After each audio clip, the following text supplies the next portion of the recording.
consecuencia, no podemos estar por debajo de sus expectativas, porque sus expectativas no son las expectativas individuales de ellos. Sus expectativas son las expectativas de un país, de una nación, de una patria, de una región, de un continente, del continente de la esperanza, como lo denominaba Juan Pablo II. Voy a hablar de las elecciones en mi país, que ustedes, como bien saben, tuvimos en Colombia al mejor presidente de todos los tiempos, y para algunas revistas especializadas en Europa y en América Latina, a quien sería quizás el político más influyente de la década que recién terminó y buena parte del siglo XX, y esa persona es Álvaro Uribe, que uno dice, por suerte,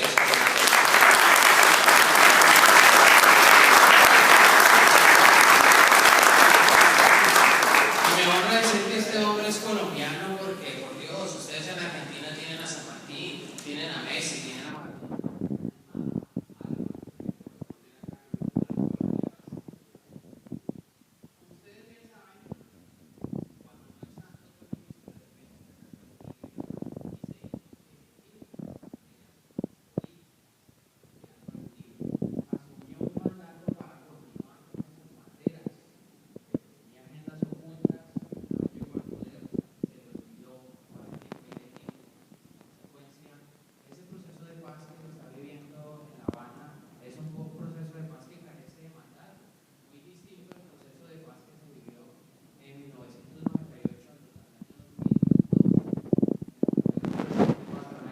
Fallas y demás, fue un proceso de paz que recibió mandato y apoyo popular y que muchos lo agradecemos. Las consecuencias fueron nefastas para todo el país, pero gracias a ese proceso de paz del Caguán se le quitó la máscara al FARC, y la comunidad internacional se dio cuenta que las FARC no utilizan el proceso de paz para la paz, sino para la guerra, que la paz para las FARC son una vitrina para tener oxígeno de la comunidad internacional y mostrarse como un par del gobierno con el cual, con el Estado, con el cual están negociando. Y no es diferente ese proceso de paz en su esencia al proceso de paz actual, porque hay que comparar qué eran las FARC antes y después de cada proceso de paz, y esto lo observamos en lo que es en cuanto a su recurso humano, cuántos combatientes tenían las FARC de cada proceso de paz, con cuántos salieron, y pues vemos que se multiplicó de manera importante. Cuando uno habla de paz, quiere hacer la paz, perdón, tiene que dar muestras para merecer ser escuchado. Eso fue lo que se trazó en el gobierno de Álvaro Uribe. Primero, eran los procesos de paz que se llevaron a cabo por los grupos, fueron procesos de paz, pero más de sometimiento a la justicia. Es que eso es lo que hay que dialogar con los terroristas, negociar unas condiciones para que cárcel, de pronto concesionar algunas penas privativas especiales y demás, pero no ponerse a disertar, a discutir temas como la economía, temas como la educación, temas como la reforma agraria, temas como el manejo de la política internacional. Eso no se puede hacer con un terrorista. Es como si nosotros discutiéramos con los asaltantes de bancos la política financiera del país. Es como si nosotros discutiéramos con los violadores de niños la política de asistencia a la primera infancia y la adolescencia en nuestros países. Eso se logró poner en orden en el gobierno de Álvaro Uribe. Y se desmovilizaron varias personas, no solamente de los grupos llamados autodefensa o grupos como se les conoce por algunos medios como los grupos paramilitares, sino también como grupos guerrilleros. En el gobierno de Álvaro Uribe se logró desmovilizar varios miembros combatientes con sometimiento a la justicia. Se identificó un marco legal con sometimiento a la justicia, pero no para hablar de estos temas de agenda del país que se dialogaron, que se están dialogando hoy por hoy con el FARC.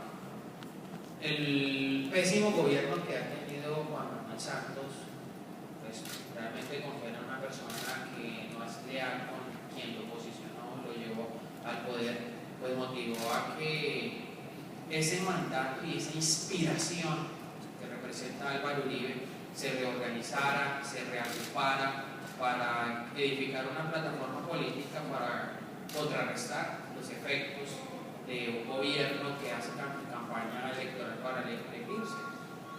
Realmente competir contra quien está en el poder es muy difícil y son pocos los casos en el mundo en los cuales el presidente candidato ha sido derrotado. En los Estados Unidos vemos a Jimmy Carter, a George Bush padre, como recientemente, a Nicolas Sarkozy, en Francia, que perdieron las elecciones estando en el poder.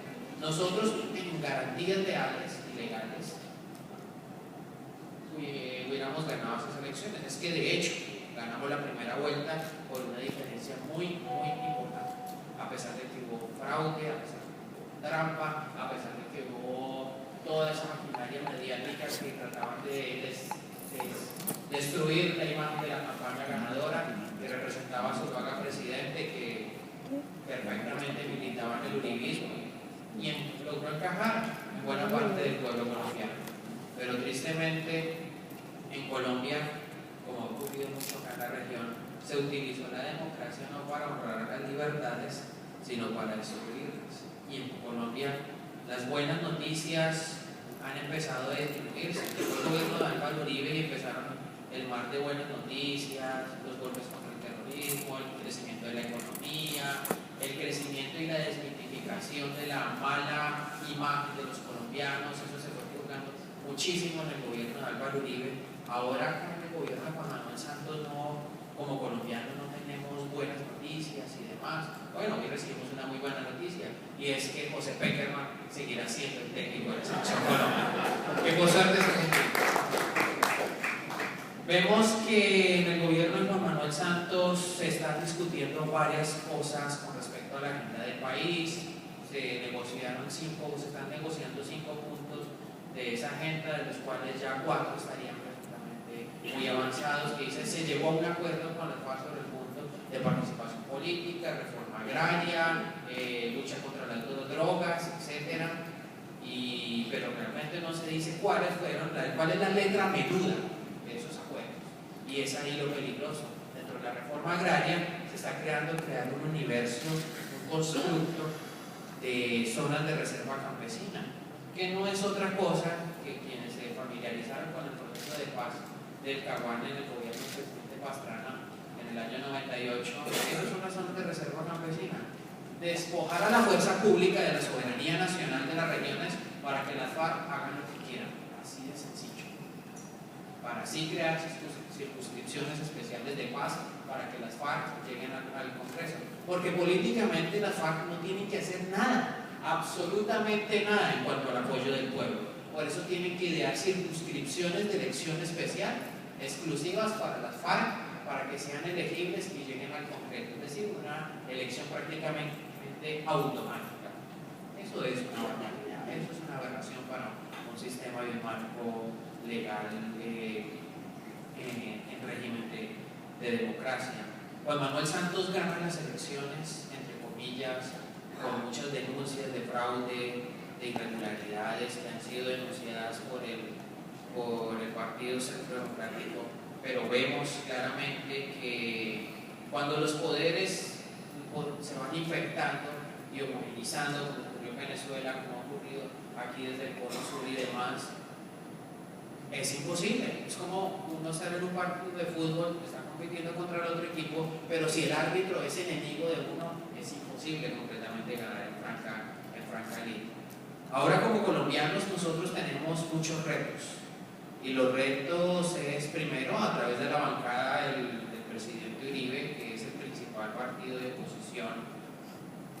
Realmente en Colombia no habían esos casos que un presidente, después de ser presidente, bajara del púlpito de la presidencia para volver a la actividad política en su condición de senador. Eso en Colombia, en la historia republicana, no era muy frecuente. Sin embargo, la grandeza de Álvaro Uribe y el proceso de descomposición social que se enfrenta Colombia, pues le invitó a dar ese paso adelante, a renunciando a muchos privilegios, entre otras cosas, para que la ciudadanía, que aún mantiene ese romance, ese agradecimiento con Álvaro Uribe, pues eligiera una lista cerrada, y lo cual se logró un número importante de congresistas, a pesar de que nos hicieron trampa,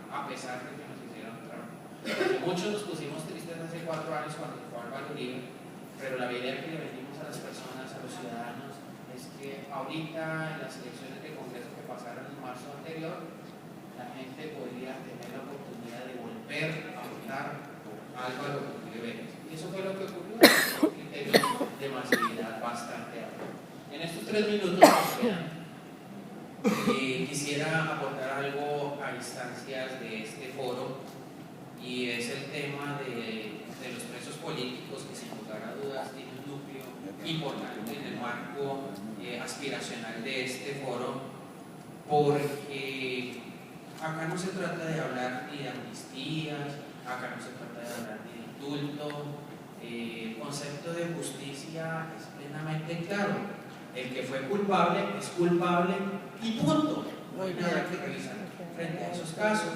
Pero el que no es culpable es un perseguido político, como la gran mayoría de los miembros de las Fuerzas Armadas de las Américas.